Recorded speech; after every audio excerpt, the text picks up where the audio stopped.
tahajjud namoziga ham azon chaqiriladi. Bomdod namozidan 1 soat 20 minut oldin tahajjudga azon chaqiriladi.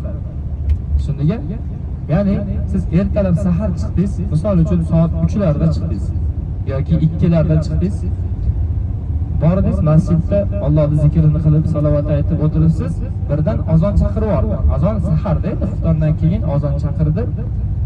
Siz o'ylashingiz mumkin, bomdod vaqti kirdi. Bomdod o'qish kerak deb bomdod sunnatini o'qish bo'ladi. Shunday holatlar bo'lyapti. Mehmonxonadan chiqmasdan, misol uchun mehmonxonada namoz o'qiydiganlar ham bo'ladi-da. Bu mehmonxonada o'qiyotganlar azon namozini eshitadi tahajjud vaqtida. Tahajjud vaqtida tahajjudda azonni eshitib, ha, demak bomdod vaqti bo'pti deb turib, bomdodni namozni o'qishib uxlashib qolyapti. Bomdod vaqti kirmay turib, bomdod namozini xonada o'qishib olyapti-da, uxlashib qolyapti. Bu yaxshi emas.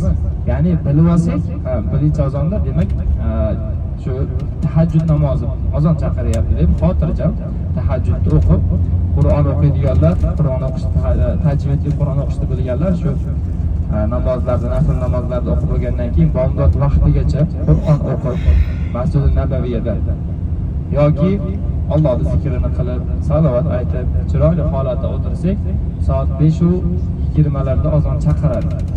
5:20, 5:17, 18larda bomdod namozi uchun chaqiradi. Azonni eshitib bilan o'rnimizdan turib sunnat namozini o'qib olamiz. Takbirdan keyin imomga ergashib farzini o'qiymiz.